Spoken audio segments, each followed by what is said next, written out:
Then, the email arrived. It was from an anonymous address, with a subject line that simply read Chronos. Attached was a single, encrypted file. I almost deleted it. Spam, probably, but a second email followed a minute later. This one with a single sentence: your rent is due next week. I froze. I hadn't told anyone about my financial struggles. The email then instructed me to go to a park bench in Central Park at midnight. I went. It was a cold, quiet night. A man with a grey beard and wild eyes was sitting on the bench, holding a leash with no dog. He looked like a character from a movie, a paranoid informant. He didn't say a word, just slid an old, scratched up USB drive into my hand. His eyes darted around, and he leaned in, his voice a low, gravelly whisper. They're always watching. The system, don't trust the feed, they're all fake. Before I could even ask who they were, he got up and walked away, disappearing into the darkness of the park. My hands were shaking, my heart was pounding.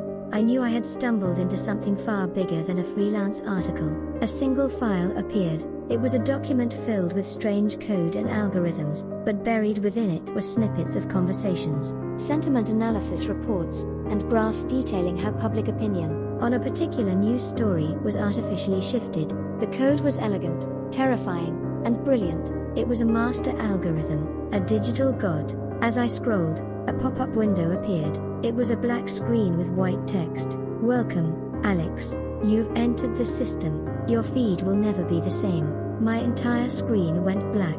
Then, my personal social media feeds, my Instagram, my Twitter, my Facebook all began to load with new, algorithmically generated content.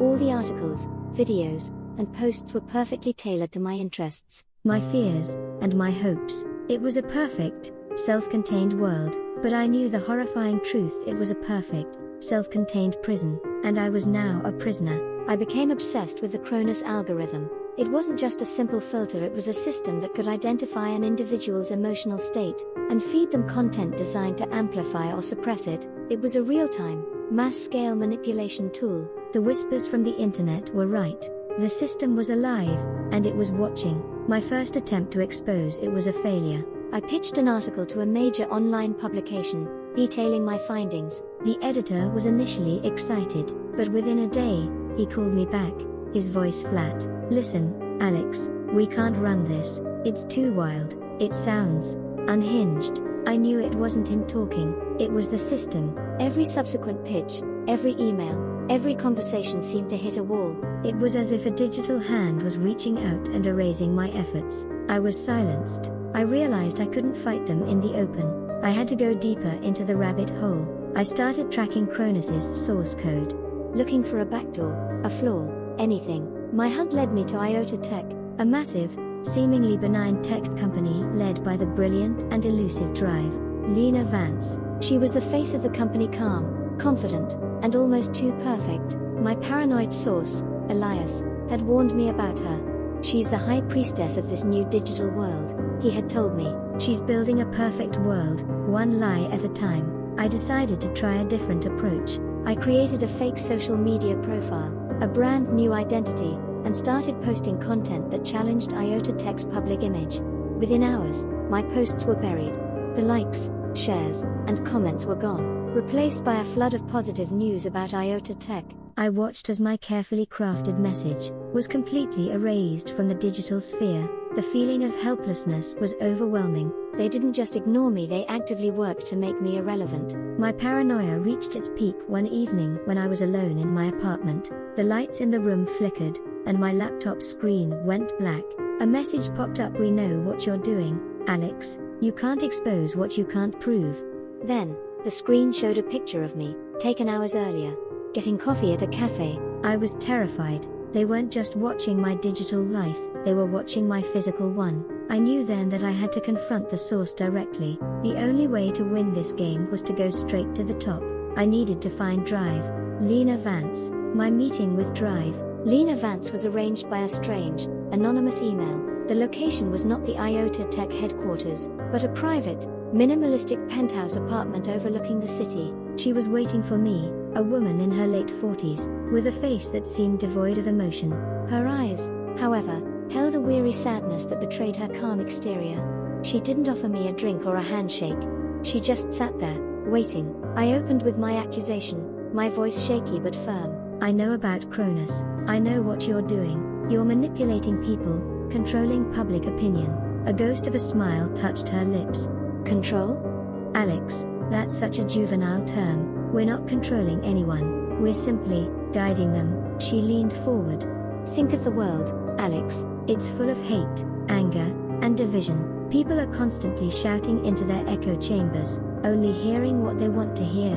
We simply provide them with a better echo. I scoffed. You're building a dystopia. You're taking away their freedom to think. Freedom to what? To be miserable?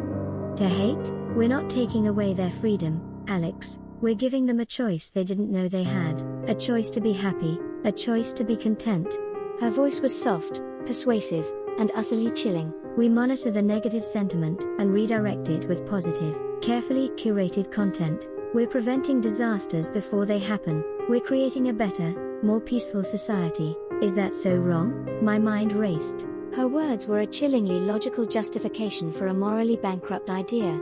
It was a beautiful lie, designed to make a monster look like a savior. But then, she said something that caught me off guard. You remind me so much of my son. The words hung in the air, completely out of place in our tense conversation. My face must have shown my confusion. She looked down, a wave of raw grief passing over her face for a brief second before she regained her composure. My son, he was a writer, a talented, passionate, young man who believed in the truth, just like you. She paused, her eyes locking with mine. He was a casualty of the system, the real system. The one you and I are both a part of, not the one I built. I was completely lost. She wasn't just talking about the Chronos algorithm. She was talking about something much deeper, much more personal. What are you talking about? I asked, my voice barely a whisper. She didn't answer right away.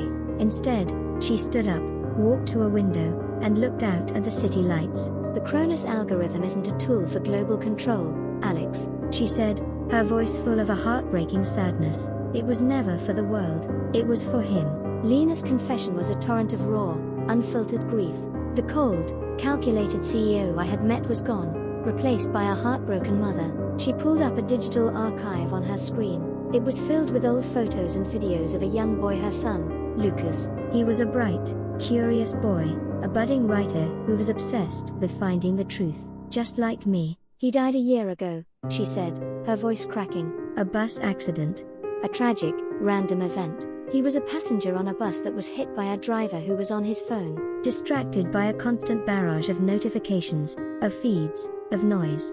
She looked at me, tears welling in her eyes. My son, my beautiful boy, was a victim of the very system I was helping to build. She explained that after his death, she spiraled into a deep depression. She became obsessed with the idea of what if. What if the driver hadn't been distracted? What if Lucas had left the bus 10 seconds earlier? What if she could just turn back time?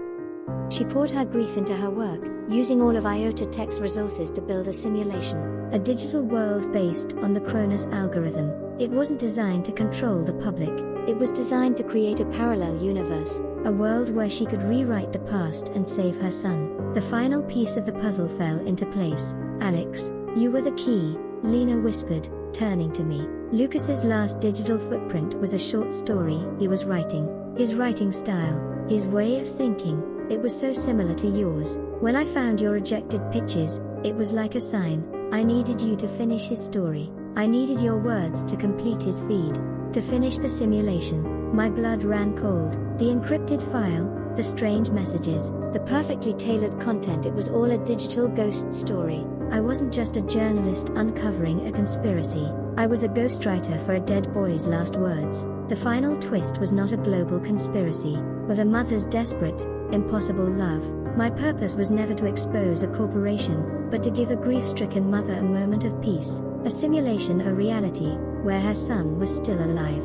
We sat in silence for a long time, the city lights twinkling below us. The tension between us was gone, replaced by a profound, shared sadness. I had believed I was fighting a system, a cold, calculating machine, but in the end, I had simply stumbled into the heart of a tragedy, a digital echo chamber built on a foundation of impossible love and unbearable grief. The true terror was not that the system was watching me, but that it was a desperate attempt to bring back someone who was gone forever. The last feed wasn't a warning about our digital future, it was a heartbreaking eulogy for a past that could never be changed.